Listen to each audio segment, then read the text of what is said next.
Da, da, da, da, da, da, da, da, da, da, da, da, da, da, da, da, da, da, da, da. Happy 100th birthday to the little logo at the bottom of this advertisement from Blockbuster. Columbia Pictures, the studio once owned by a soda company. Yes, Coca-Cola did own Columbia Pictures at one point.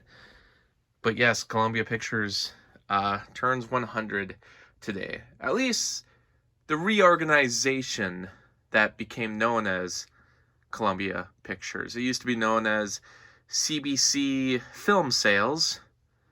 The owners of that company reorganized it on January 10th, 1924 into Columbia Pictures, releasing such hits as 21 Jump Street, 22 Jump Street.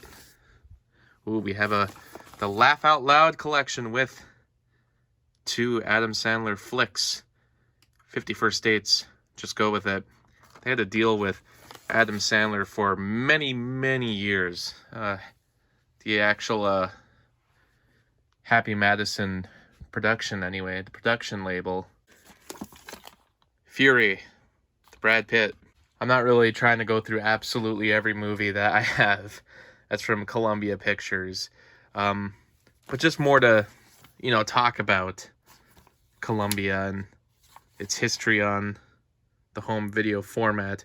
Columbia Pictures, now owned by Sony, they actually have a deal with Mill Creek, which is really nice because a lot of titles that went forgotten got released on Blu-ray later, like this movie here. This never had a Blu-ray release initially. It also means that the titles are usually more affordable because Mill Creek can make them for a better price. I wonder how many people know that there was actually a sequel to the movie. Columbia, or Sony, was one of the early adopters of Blu-ray because they made Blu-ray, or at least had a hand in the making of Blu-ray. PlayStation 3 had a Blu-ray player. Yeah, Sony Pictures Animation only did Angry Birds 2. They did not do the first one. Never understood that, but Columbia released them both.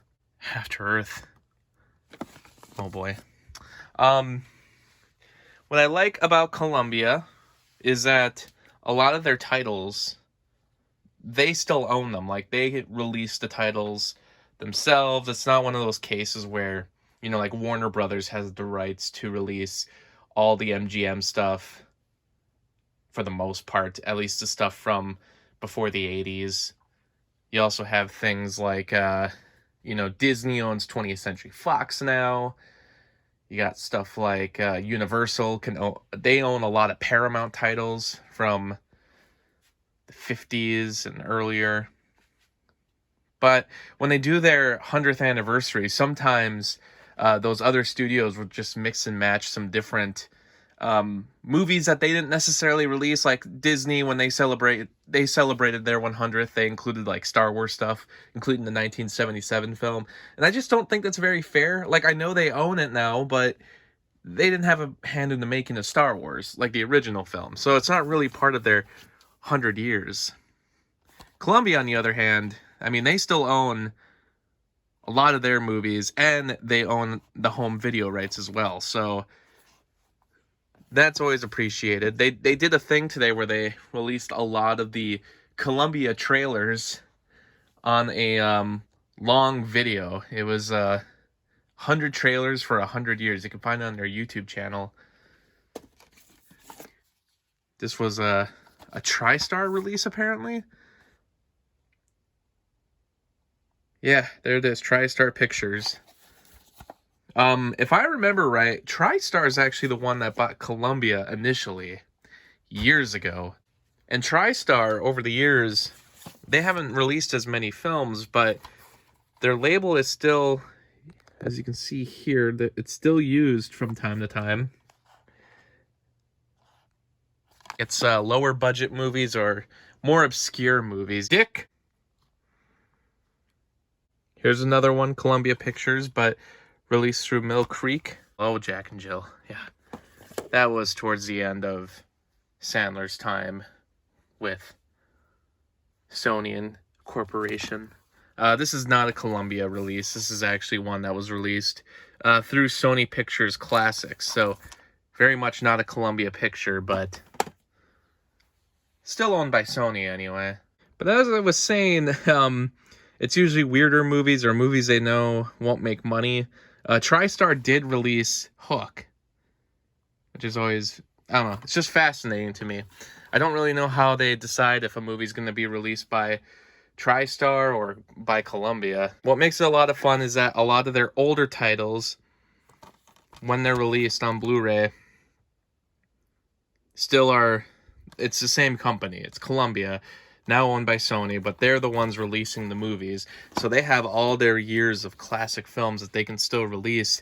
And some of these have been getting 4K releases even. I haven't bought those big 4K sets. They're limited editions, so unfortunately, the first two, I believe, are out of print.